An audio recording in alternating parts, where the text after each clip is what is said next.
que le jeu sera un draw. Parce que là, moi, Ouais, donc on a un draw qui est vraiment bien amené.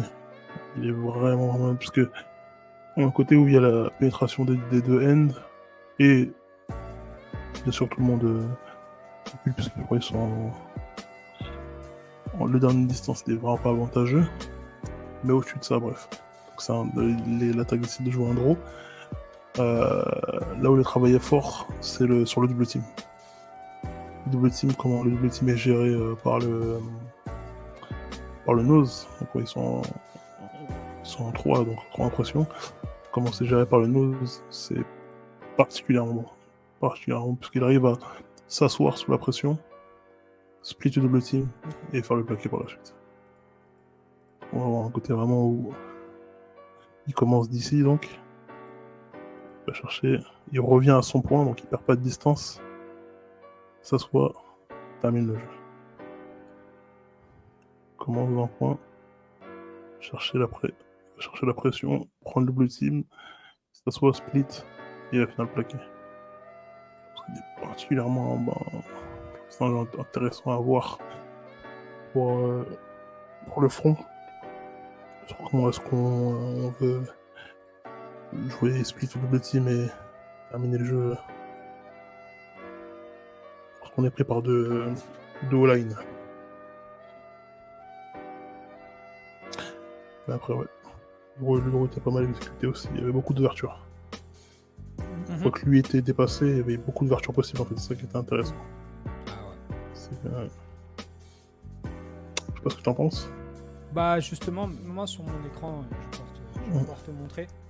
Bah là, on est dans un cas de figure, on n'a pas le temps exact à ce moment-là du game. Mais bon, 3ème et 35 yards, on va dire. Ouais, 35 yards. Ouais, 3ème et 35 yards. Encore une fois, dans le play call, là, il n'y a pas beaucoup de cases allouées à 3 et plus de 15. Ceci étant dit, la configuration défensive qu'on voit à ce moment-là, c'est qu'on est sur un format plutôt classique. Allez, ceux qui vont appeler ça prevent. C'est littéralement, on va rusher 3 gars et on va dropper 8 et on va s'assurer que tout vienne en dessous de nous et qu'on puisse aller rallier à la balle et faire le jeu. Et faire le jeu. Donc on le voit dans la configuration. On voit le rideau de backer. On voit les DB derrière qui sont au poteau de down à peu près. Donc, allez, on va dire, on couvre ça tous azimuts, comme on dirait. Mais là, ce qui est important maintenant, c'est dans l'exécution du draw. D'accord ? Le bémol, c'est que ça va trop vite. D'accord ? Si tu veux un draw, tu dois vendre. Tu dois vendre une deep pass. Tu dois vendre encore plus, chose. Quoi. Encore plus à ce moment-là où tu es en 3ème et 30. Si on regarde, il y a eu quoi ? Il y a eu 1001 et demi au moment où on court le draw. C'est pas mauvais en soi, mais derrière, faut se dire que à l'inverse du match où on avait la screen tout à l'heure, Grizzly contre Dauphin, on a réussi à flip le field depuis une position qui était mauvaise. D'accord, mais sinon on regarde à ce moment-là, on est resté dans notre moitié de terrain et les gains, le gain il n'est pas. Attention, encore une fois, jeu incroyable de la part du défenseur, mais on est dans cette zone-là, si tu veux, où finalement je suis pas sûr que ça nous ait tant aidé que ça, tu vois. Maintenant, avec un peu plus de patience dans le backfield, on voit qu'il y a un bon double team. On voit que les deux tacles, ils escortent les end upfield. Donc c'est quand même c'est positif ici, on les escorte. Du coup, on se retrouve à avoir quoi ? Un free guy, notre garde ici, qui va pouvoir lui aller monter à ce mic-là. Et puis derrière, on est sur une configuration classique de toi pour moi, moi pour toi, toi pour moi, et moi pour toi. Et puis après, advienne que pourra dans le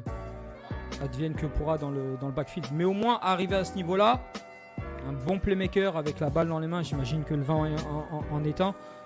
Bah là, au moins, on aura réussi à revenir dans la moitié de terrain adverse. On aura flip le field pour se donner une 4ème avec un bon punter qu'a l'équipe de Marseille à ce moment-là. Donc, hop, comme ça, et on va laisser le jeu.